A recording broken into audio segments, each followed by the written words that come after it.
Welcome back to the Peak Performance Podcast. I'm your host, Brad Young, and today we are diving deep into one of the most requested topics I've ever received from this community: how to train like an athlete. Not how to train for a specific sport, not how to get ready for a season, but how to move, perform, and feel like an athlete every single day of your life for the rest of your life. This is episode 105, and it might just be the most practical, comprehensive episode I've ever recorded. Here's what we're going to cover today. We're going to talk about what it actually means to be athletic: agility, power, speed, and performance. We're going to break down the different types of power and what they mean for your body. We'll show you how to figure out your body type, measure your metabolic rate, and track your recovery. And then we're going to hand you real training programs built specifically around your age, your current shape, and your ability level, so you can start training like the athlete you were born to be. No sport required. What it really means to train like an athlete. Let's start at the beginning, because I think a lot of people have a skewed idea of what athletic training actually is. When most people think about training like an athlete, they picture a 22-year-old Division I linebacker or an Olympic sprinter with 3% body fat doing things that seem completely out of reach. That's not what we're talking about today. Athletic training is a philosophy, not a demographic. It's about training your body to produce and control force, to move in multiple directions, to recover efficiently, and to sustain that performance over the long arc of your life. The four pillars of athletic performance are agility, power, speed, and conditioning.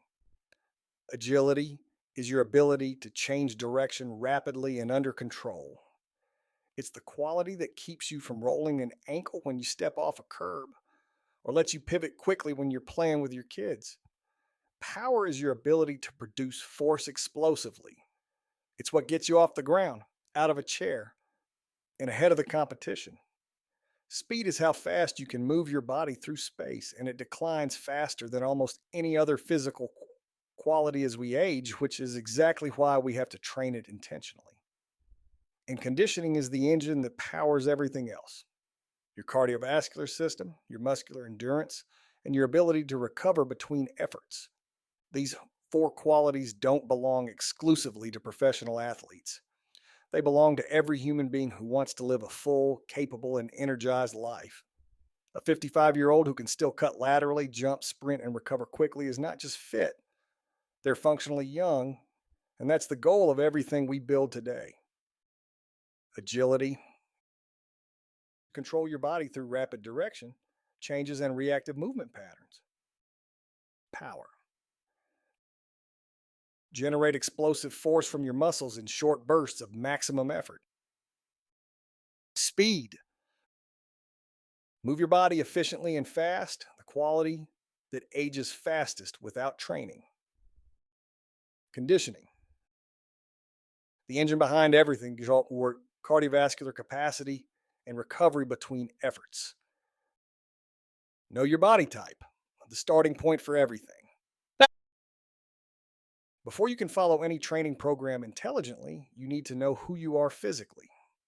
And I don't mean that in a philosophical sense. I mean, you need to understand your body type, because it directly influences how you respond to training, how fast you recover, how easily you build muscle, and how your metabolism behaves. There are three classical body type categories that have been used in exercise science for decades: ectomorph, mesomorph, and endomorph.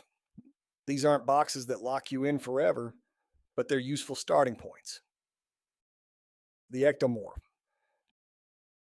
naturally lean, longer limbs, and a fast metabolism.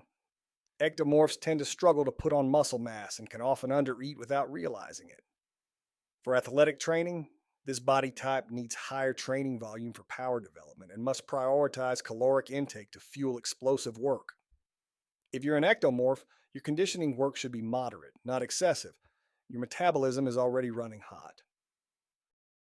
The mesomorph: the naturally athletic build responds quickly to training, gains muscle relatively easily, and tends to have moderate body fat. Mesomorphs are the most adaptable body type and can handle higher training intensity and frequency. If this sounds like you, your challenge is consistency rather than response, as your body will do the work if you show up and push it intelligently. The endomorph. Naturally broader frame, slower metabolism tends to store fat more easily, but also builds strength well. Endomorphs often have tremendous power potential because of their natural muscle density. For athletic training, this body type benefits enormously from metabolic conditioning and explosive power work. The key is managing nutrition tightly and pairing strength training with consistent cardiovascular work to keep the engine efficient. Now, most people are a blend of these types, a meso-endo, for example, or an ectomeso. The goal isn't to perfectly categorize yourself. The goal is to understand your tendencies so you can program around them intelligently. A natural ectomorph should not be doing 2 hours of cardio every day. A natural endomorph may need more conditioning sessions per week than their mesomorph training partner. These distinctions matter, and they will inform the programs we build later in this episode. How to measure your metabolic rate without a lab. Your metabolic rate is the rate at which your body burns calories at rest and during activity. Understanding it is foundational to athletic training because it dictates how you fuel your workouts, how quickly you recover, and how your body composition changes over time. Now, you don't need to walk into a research lab and breathe into a tube to get a workable picture of your metabolic rate. There are practical real world methods that give you enough information to train and eat intelligently. The first method is tracking your resting baseline. For 3 to 5 days, eat intuitively, meaning without any deliberate restriction or excess, and track everything you consume. Aim to keep your weight stable during this window. Whatever average calorie total keeps your weight stable is very close to your total daily energy expenditure, which includes your resting metabolic rate plus your activity. From there, you can estimate your resting metabolic rate by subtracting your activity calories, which is typically 30 to 40% of your total if you're moderately active.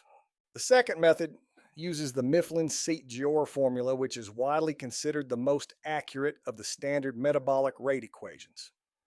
You take your weight in kilograms, multiply it by 10. Then you take your height in centimeters and multiply it by 6.25. Then you subtract your age in years multiplied by 5. For men, you add 5 to that final number. For women, you subtract 161. The result gives you your resting metabolic rate in calories per day. You then multiply by an activity factor. Sedentary is 1.2, lightly active is 1.375, moderately active is 1.55, and very active is 1.725. The third and most practical real world method is simply paying attention to your body signals over 2 to 3 weeks of consistent training. Are you losing weight when you don't want to? Eat more. Gaining fat despite training hard? Trim calories slightly and increase explosive work. Feeling chronically fatigued? Your metabolism may be underfueled. These biofeedback signals, when read consistently, become as accurate a guide as any formula. The formula gives you a starting number. Your body tells you the truth. How to measure and manage your recovery. Recovery is not the absence of training. Recovery is a skill, one of the most important skills an athlete develops. And it's something the average person completely ignores until their body forces them to stop. If you want to train like an athlete for the long haul, you need to become obsessive about measuring and managing your recovery with the same intention you bring to your workouts. The simplest and most accessible tool for measuring recovery is resting heart rate. Take your pulse first thing in the morning before you get out of bed, before you drink coffee, before you check your phone. Do this every day for 2 weeks, and you'll establish a personal baseline. When your resting heart rate runs 5 to 8 beats per minute above your normal baseline, that's a signal that your nervous system is under stress and your body hasn't fully recovered from previous training. That day you train lighter, you do active recovery, or you rest completely. When your resting heart rate matches your baseline or runs slightly below it, you're recovered and ready to push.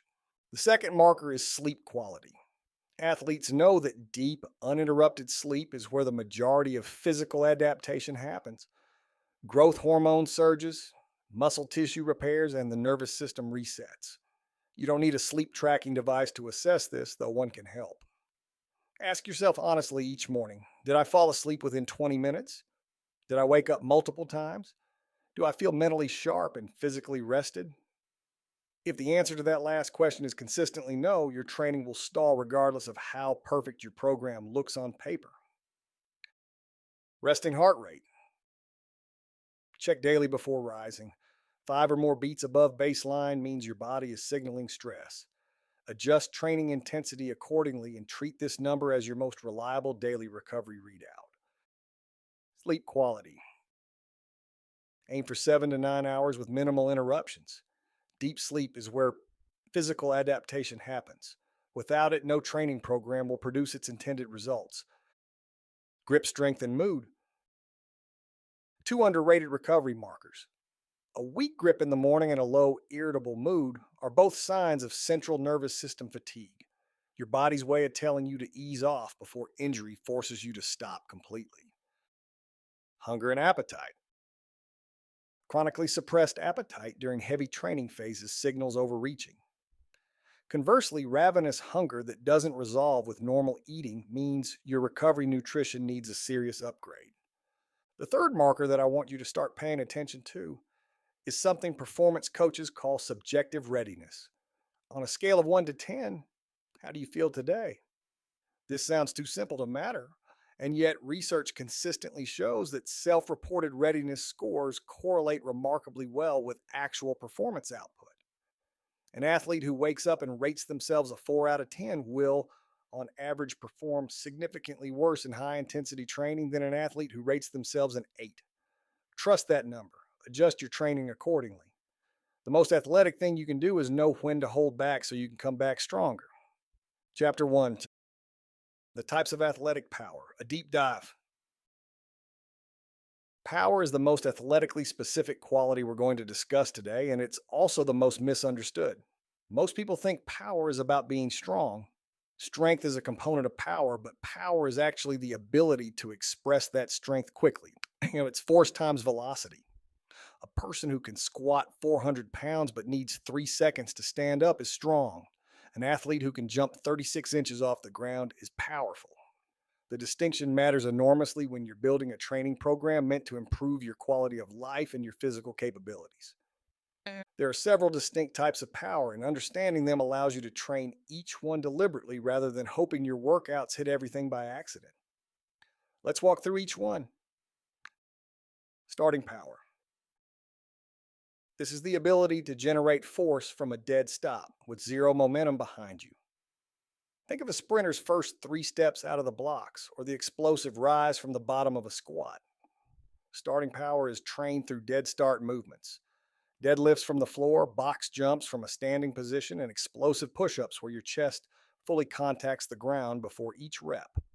This is the type of power that helps you out of chairs, upstairs, and off the ground, and it degrades rapidly with age if left untrained.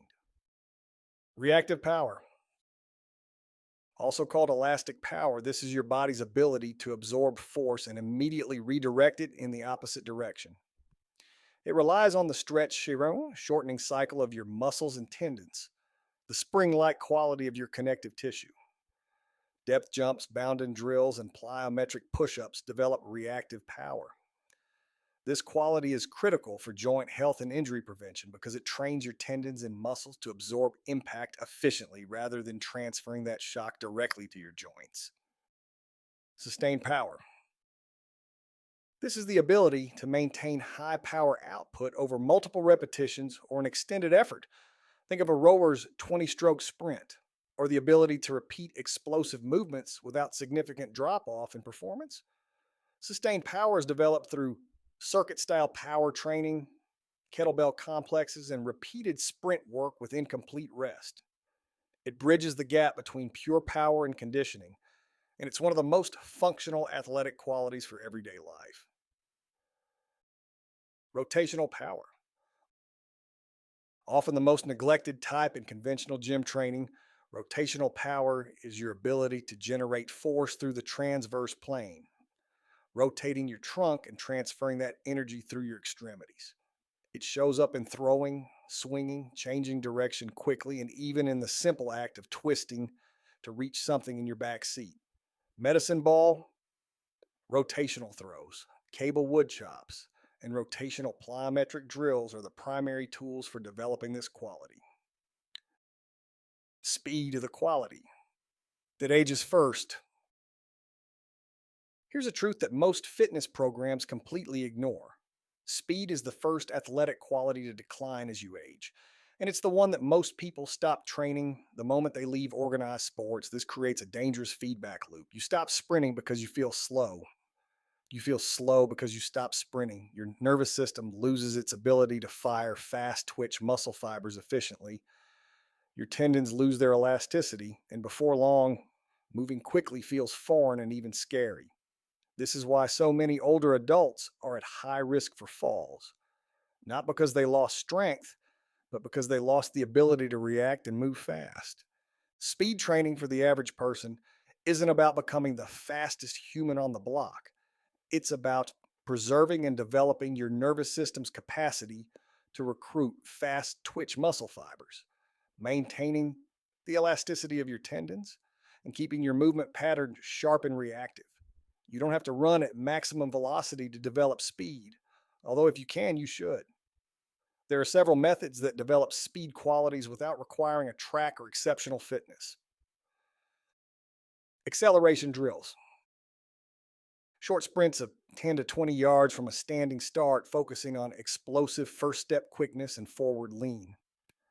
Done twice per week, these preserve fast twitch fiber recruitment better than almost any other training tool. Overspeed training.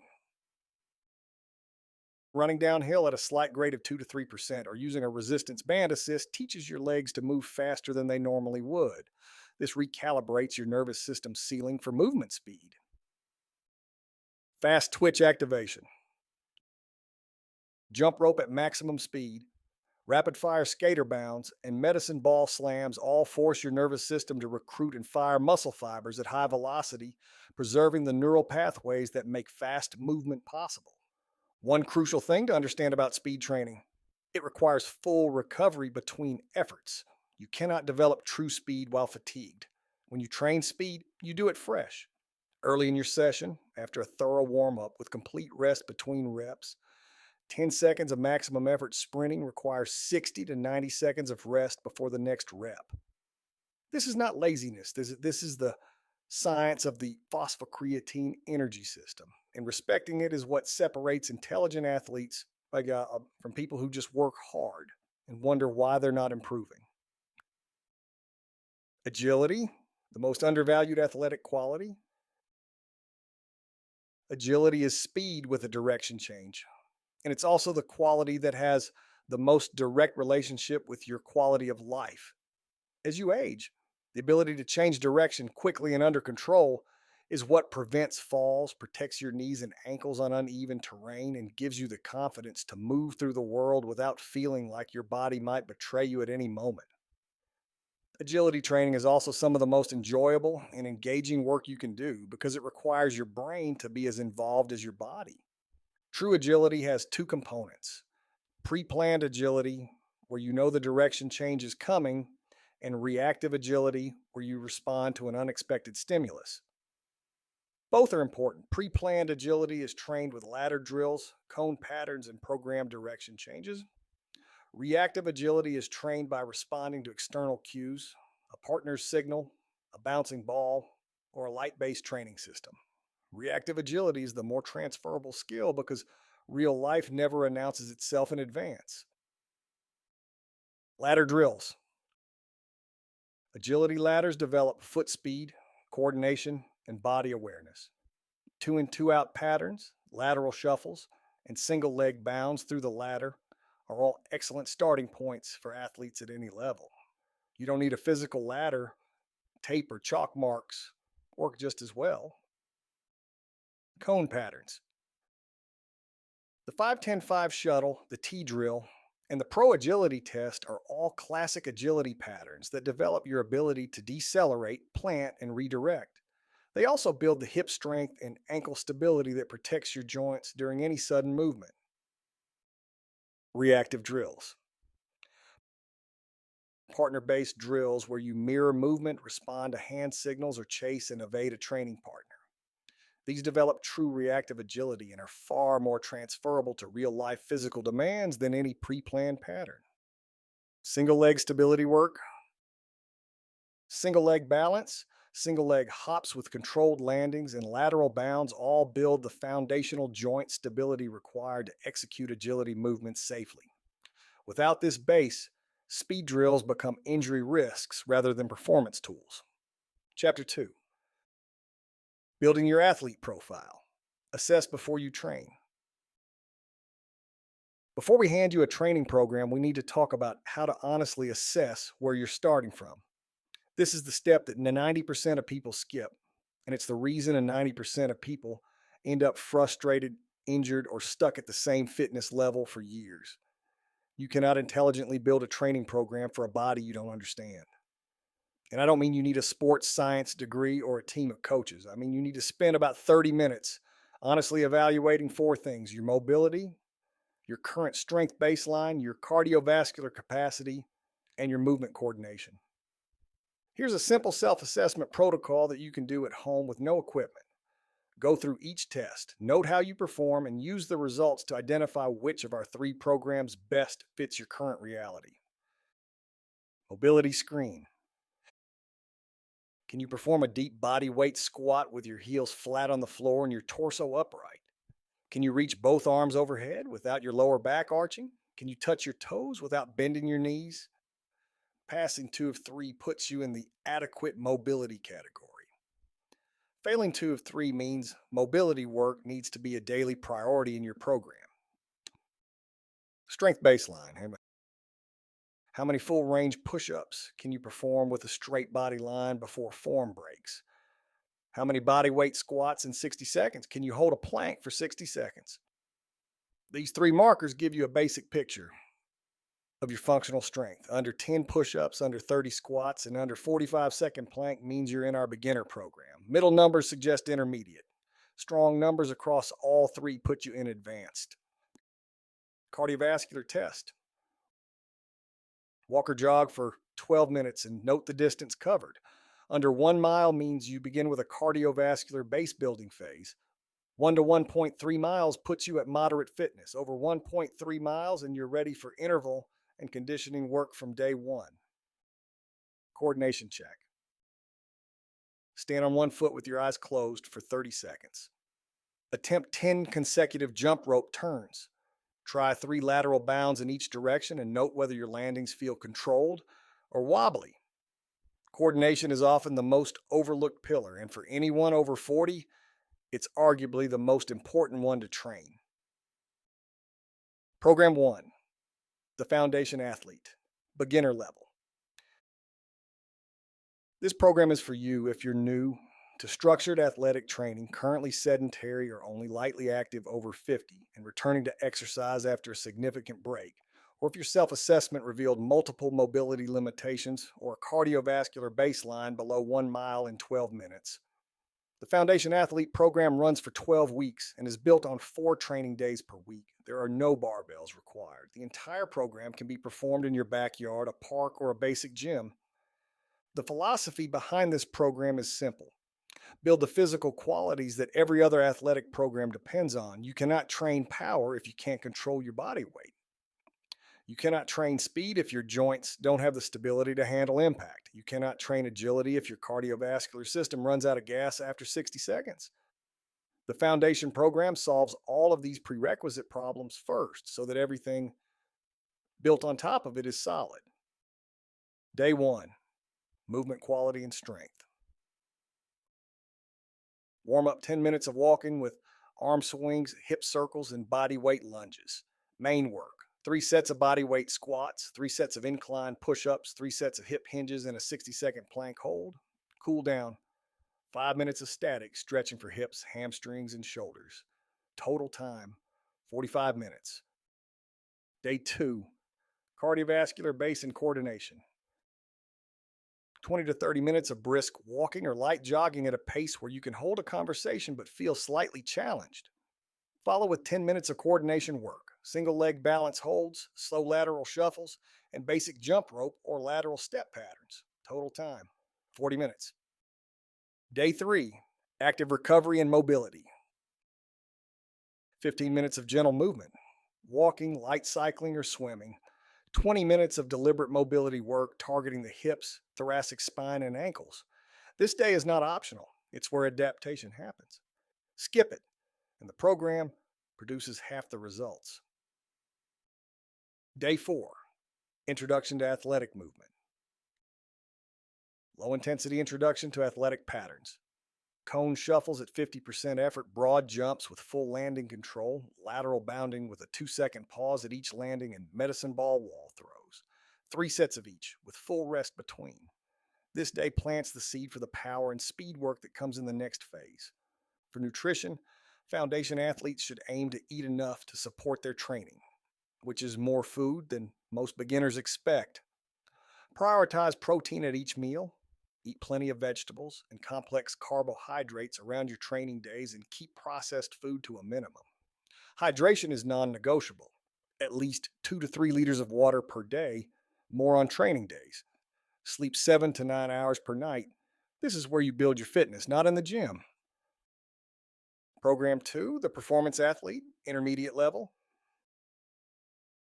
This program is for you if you scored in the middle ranges on your self assessment, able to complete 15 to 25 push ups, maintain a 1-minute plank, cover 1 to 1.3 miles in 12 minutes, and land lateral bounds with reasonable control.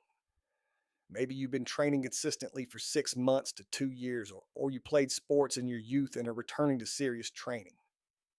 The Performance Athlete program is where things get genuinely exciting because this is where we start developing real athletic qualities, and not just fitness, but performance.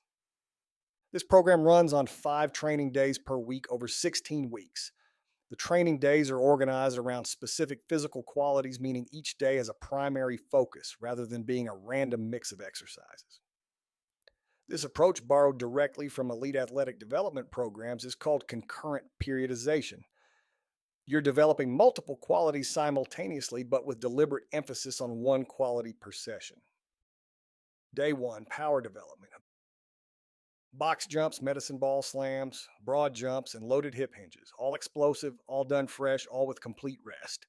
3 to 4 sets of 3 to 5 reps per exercise. Quality over quantity. Every rep should feel maximum effort. Day 2, speed and agility. 10-yard acceleration sprints, lateral shuffle patterns, cone drills, and reactive partner drills. Full rest between every effort. This day is shorter in total volume, but higher in intensity than any other day of the week. Day 3, strength foundation. Squats, deadlifts, pressing, and rowing movements with added resistance. Dumbbells, kettlebells, or barbells. 3 to 4 sets of 6 to 10 reps. This day builds the force production capacity that makes power training more effective. Day 4, conditioning and sustained power. Kettlebell circuits, battle ropes, sled pushes, and rowing intervals. Work to rest ratios of 1-to-1 or 1-to-2. This develops your ability to repeat athletic efforts and builds the cardiovascular engine that powers everything else. Day 5, active recovery and mobility. Deliberate mobility work, foam rolling, light movement, and breath work. Non-negotiable. This is the day your body rebuilds everything you broke down during the week. Recovery management becomes critically important at this level. You should be tracking resting heart rate daily, sleeping a minimum of 7.5 hours, and eating to support your training volume, which for most people at this level means significantly more food than they're accustomed to. Don't be surprised if your hunger increases dramatically in weeks 3 and 4. Feed it with real food. Your body is adapting, and it needs fuel to do so. Program 3, the Advanced Athlete, High Performance Level. This program is for the person who passed the self-assessment with strong numbers across all categories. 25 or more push-ups, 1.3 or more miles in 12 minutes, balanced single leg coordination, and an established training history of 2 or more years of consistent work. This is also the program for former athletes who want to reclaim their physical edge, or for highly motivated individuals in their 30s or 40s who have maintained their fitness with discipline. The advanced athlete program runs 6 days per week on a 2 day on, 1 day off structure, and it introduces training concepts used by professional athletic development coaches. Contrast training, velocity based training principles, and structured deload weeks. This is not a program you jump into. If you haven't put in at least 12 weeks of consistent, intentional training at the intermediate level, spend time there first. The advanced program demands the structural integrity that only consistent prior training builds. Contrast training. Pairing a heavy strength movement with an explosive plyometric movement. Example: 4 heavy barbell squats immediately followed by 4 maximum height box jumps. The heavy load potentiates your nervous system, making the subsequent explosive movement more powerful. This is one of the most effective methods for developing elite power output. Velocity based principles. Moving every resistance based rep as fast as you can with control, regardless of load. This trains your nervous system to express strength at higher speeds, directly improving power output. Every set should feel intentionally fast, not sloppy but aggressive in the concentric phase. Structured deloads. Every fourth week is a deliberate reduction in volume and intensity, approximately 50% of normal training load. This is not a week off, it's a week of active recovery that allows the adaptations from the previous 3 weeks to consolidate. Athletes who skip deloads plateau. Athletes who respect them continue to improve. 6 day weekly structure. 2 days on, 1 day off repeated. Day 1 and 2 are power and speed. Day 4 and 5 are strength and conditioning. Day 7 follows its own recovery protocol. This structure maximizes training frequency while managing cumulative fatigue across the nervous system. Nutrition at this level needs to be periodized alongside training. On high intensity training days, power and speed days, caloric intake and carbohydrate consumption should be at their highest. On recovery days, total calories come down slightly and protein remains high to support muscle repair. This approach, called nutrient timing and periodization, is standard practice in professional athletic programs and makes a measurable difference in recovery speed and adaptation rate.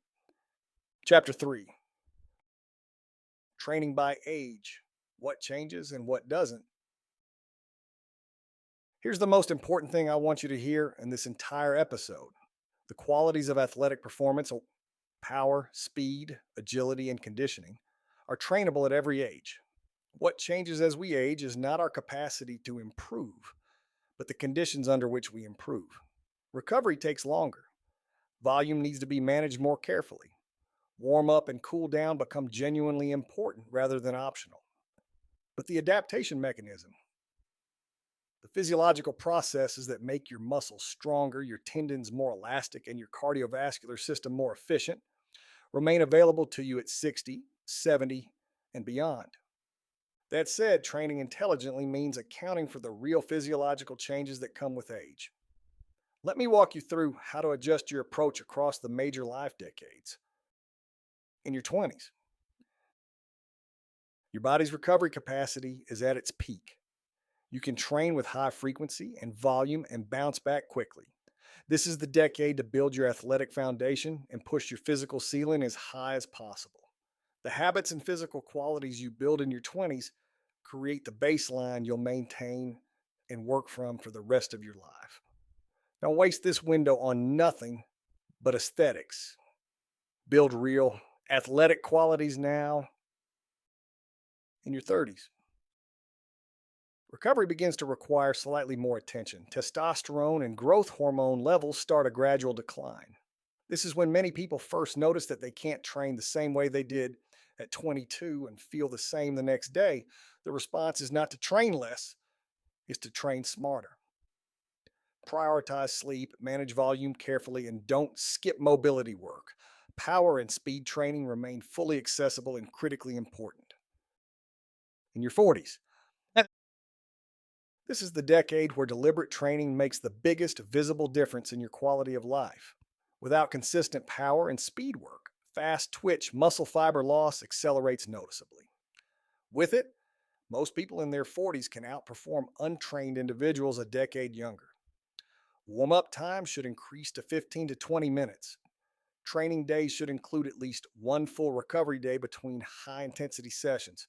Sleep becomes even more critical than in previous decades. In your 50s and beyond, the principles don't change. The application does. Lower impact plyometrics, more emphasis on reactive agility over maximum speed, and a greater proportion of training time devoted to mobility and joint health. Resistance training becomes more important than ever for bone density and metabolic health. 3 to 4 training days per week with deliberate recovery between sessions is the sweet spot for most people in this age range. Consistency over intensity is the governing philosophy. Conditioning, building the engine. Conditioning is the most misunderstood word in athletic training. Most people equate conditioning with cardio, long, slow, steady state exercise that burns calories and builds endurance. That's one form of conditioning, and it has its place, but athletic conditioning is a much broader and more sophisticated concept. It refers to your body's ability to produce energy efficiently across multiple energy systems, sustain repeated high effort outputs, and recover quickly between them. This is what allows an athlete to sprint, rest briefly, sprint again, change direction, jump, and still be moving with quality in the fourth quarter of whatever game they're playing. There are 3 primary energy systems that your conditioning work should develop. The phosphocreatine system provides immediate maximum effort energy for efforts lasting up to 10 seconds, sprints, jumps, throws. The glycolytic system handles efforts from about 10 seconds to 2 minutes. Agility circuits, repeated sprint sequences, circuit training. And the aerobic system powers everything else. Your base, your recovery, your ability to flush fatigue products and sustain effort over time.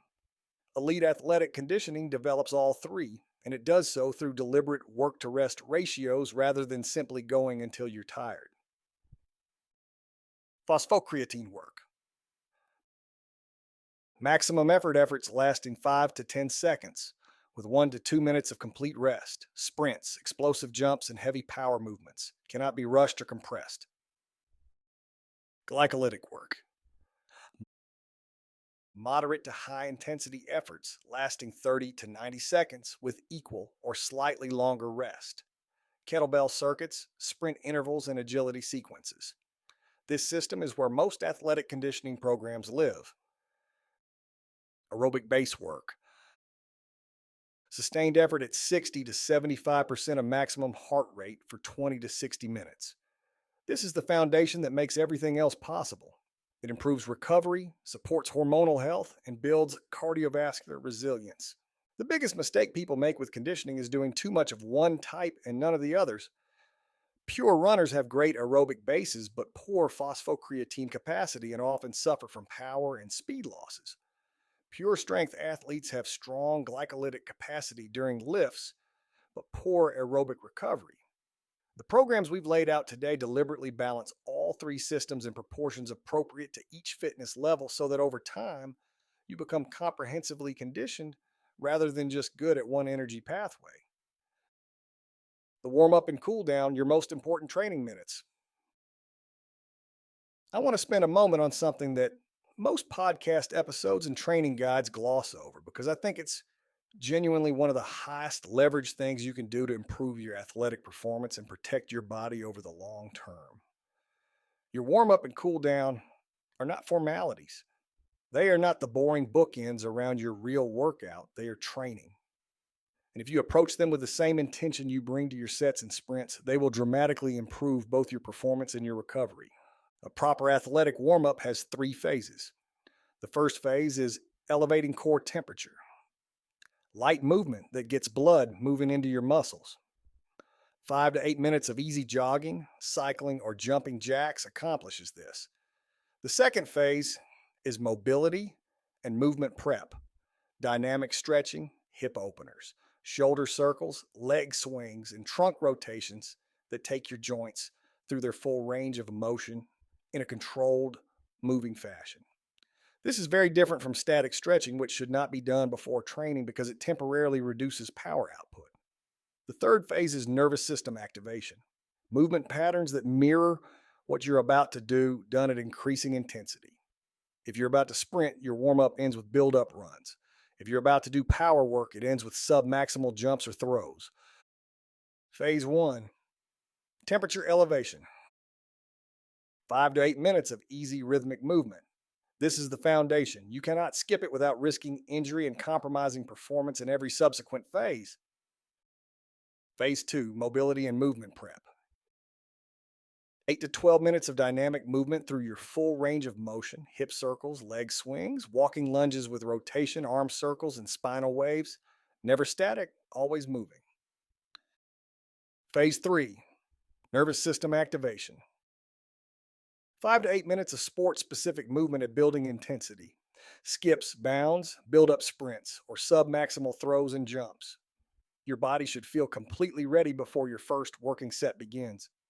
The cool down is equally important but serves a different purpose. After training, your goal is to begin the recovery process immediately by gradually reducing heart rate, flushing metabolic waste products from your muscles, and returning your nervous system to a parasympathetic state. 10 minutes of easy walking or cycling, followed by 10 to 15 minutes of static stretching focused on the muscles you trained, is the gold standard. This is when static stretching is appropriate and beneficial. End your cool down with 2 to 3 minutes of slow, deep breathing in through the nose for 4 counts, hold for 4, out through the mouth for 6. This triggers the parasympathetic nervous system and accelerates your transition into recovery mode. How to eat like an athlete without overthinking it. Nutrition is the foundation that every training program is built on, and I want to give you a framework that's practical, sustainable, and doesn't require you to weigh food or obsess over macros. You can do that if you want, and it will produce results. But most people don't need that level of precision to train like an athlete. They need a set of clear principles that guide their daily eating and keep their body fueled for performance. The first principle is protein priority. Every single meal and snack should contain a meaningful source of protein.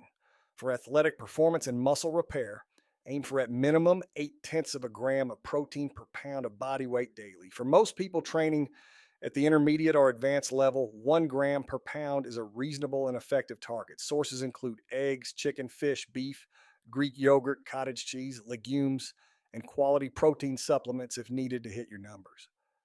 Protein is the building block of every physical adaptation training produces. Shortchange it, and you shortchange your results. Protein at every meal. Aim for 30 to 50 grams of protein per meal, distributed across 3 to 4 meals per day. Space your protein intake evenly rather than saving it all for dinner. Your body can only utilize so much for muscle synthesis at any one time. Carbohydrates around training. Eat the majority of your carbohydrates in the meals surrounding your training sessions. The meal before provides fuel. The meal after provides glycogen replenishment. On rest days, reduce carbohydrate intake slightly and keep protein and vegetables as the foundation. Vegetables at every opportunity. Vegetables provide the micronutrients, antioxidants, and fiber that support recovery, hormonal health, and immune function. Athletic training creates significant oxidative stress in the body. Vegetables help manage it. Aim for at least 5 servings per day. Hydration as a performance tool. A 2% reduction in body water produces a measurable decline in athletic performance. Drink water consistently throughout the day, not just during workouts. Urine color is your simplest hydration gauge. Pale yellow means you're hydrated, dark yellow means you're behind. The second principle is eating enough. This sounds obvious, but it's the most common mistake I see in people who are training hard and not progressing. Chronic undereating while training suppresses testosterone, impairs recovery, reduces muscle protein synthesis, and makes you feel terrible. If you're training 4 or 5 days per week at meaningful intensity, you need to eat substantially more than a sedentary person of the same size. Use your resting metabolic rate calculation from earlier in this episode as your baseline. Multiply by your activity factor and eat at or slightly above that number on training days.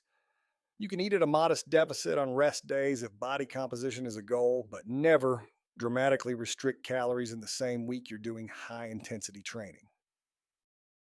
Sleep, the performance tool.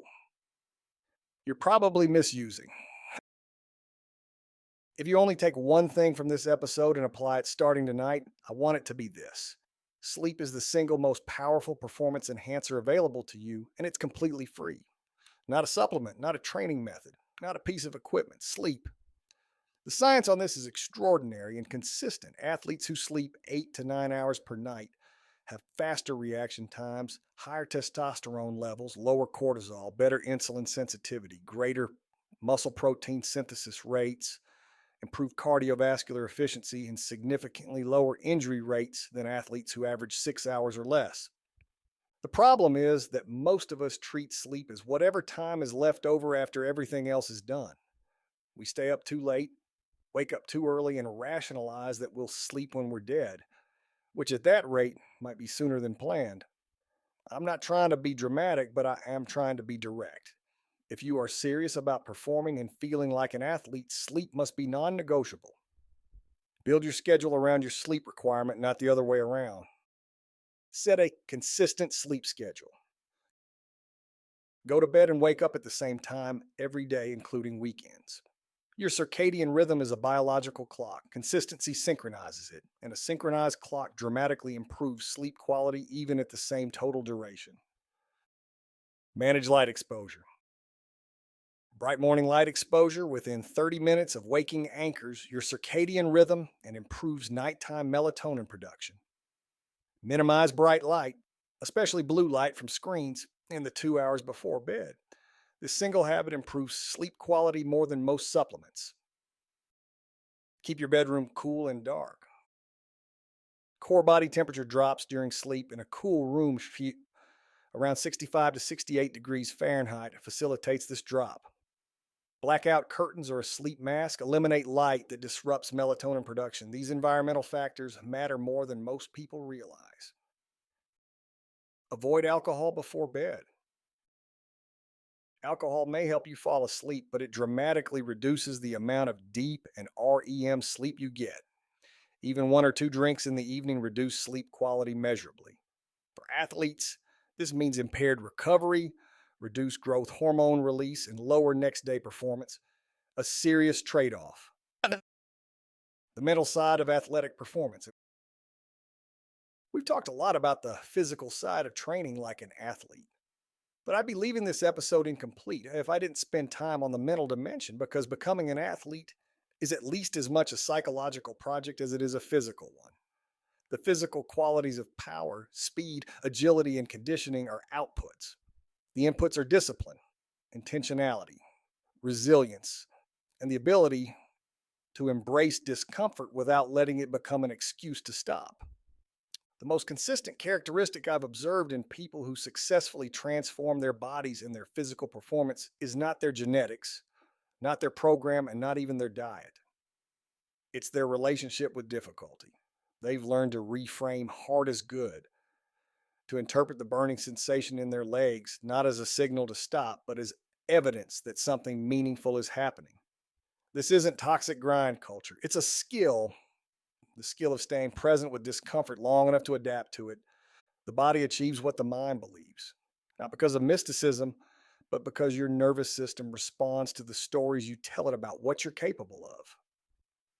Every great athlete has a practice for managing the moment when the mind wants to quit before the body needs to. The practice is simple: stay present, breathe, and take one more rep. There are 3 mental skills that I believe every aspiring athletic performer needs to develop deliberately.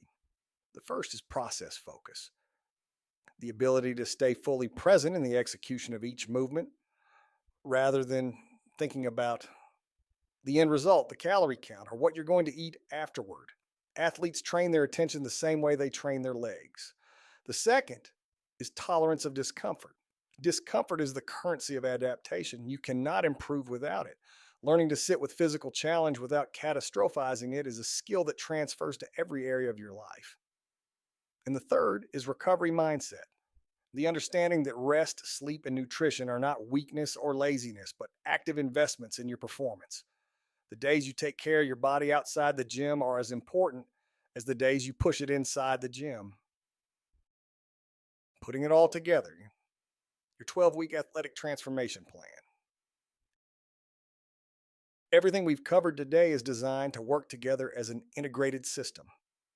Your body type informs your program selection. Your metabolic rate guides your nutrition. Your recovery markers dictate your training intensity on any given day. Your age shapes your volume and rest periods. And your mental approach determines whether you show up consistently enough for the physical adaptations to take hold. None of these elements works in isolation. The magic is in how they interact. Here's how your first 12 weeks should unfold, regardless of which program level you start at.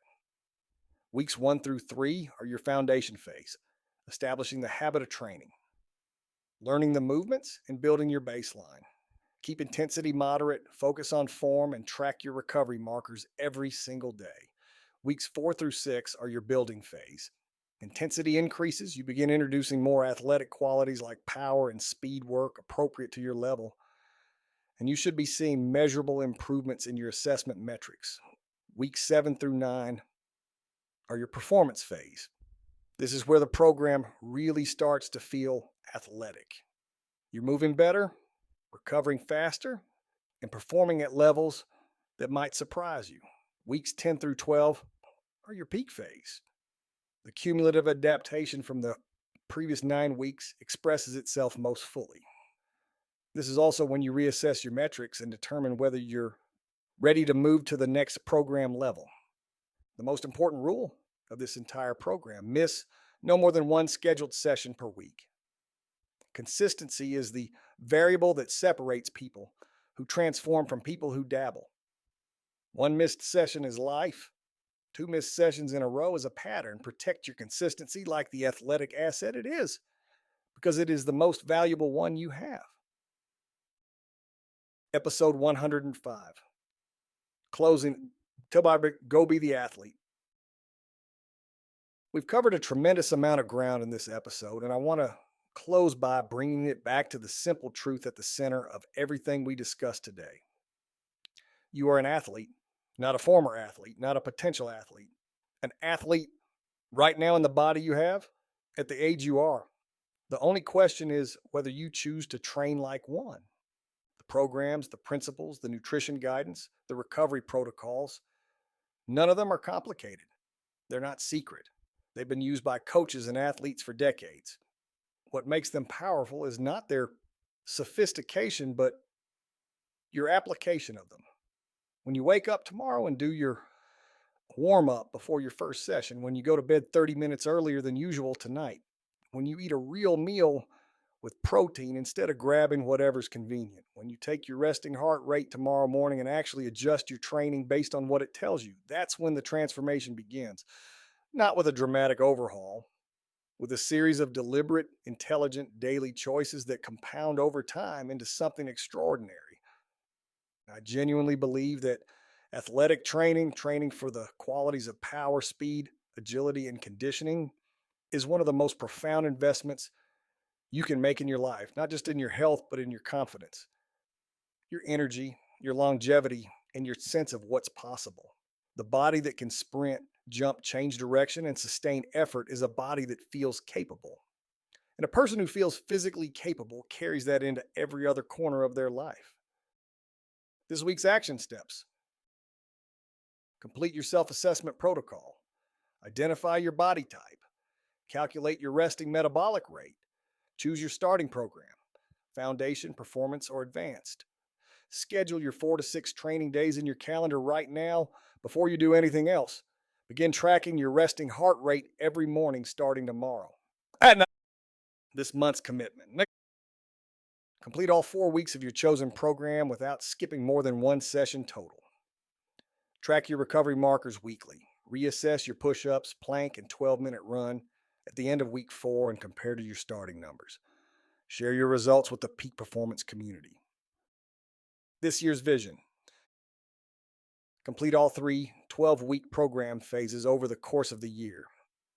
By December, you should be moving, recovering, and performing at a level that would have seemed impossible when you first pressed play on this episode today. That's not optimism. That's the physiology of consistent, intelligent training. Thank you for being here for episode 105 of the Peak Performance Podcast. I'm Brad Young, and I'll see you in the next one. Now go train.